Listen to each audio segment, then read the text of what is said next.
Hey, salut à toi, j'espère que tu vas bien. On vit dans une société de plus en plus tournée, axée vers le culte de la jeunesse et de l'apparence, dans lequel les régimes miracles sont légion.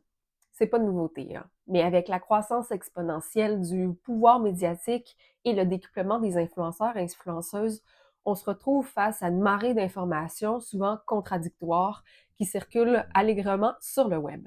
Comment trier le grain de livret?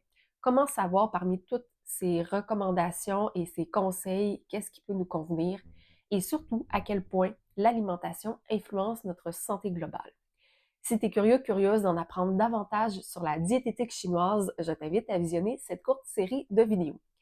Comme tu as dû le deviner, je m'appelle Audrey, je suis acupuncteur à Montréal depuis plusieurs années. Alors, je ne suis pas nutritionniste et je n'ai pas de formation en nutrition.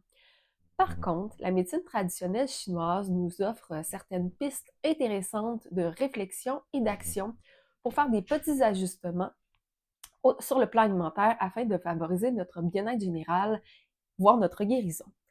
Dans la vidéo suivante, je vais te parler plus spécifiquement de tout ce qui est rattaché à la saison qui est l'automne. À tout de suite!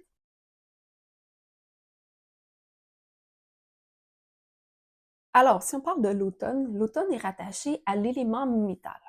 L'élément métal, sa couleur correspondante, c'est le blanc. Alors, on devrait favoriser pendant l'automne de s'alimenter avec des aliments qui sont blancs, notamment la morue, le flétan, les poissons, chair blanche, le riz, le daikon, etc., etc.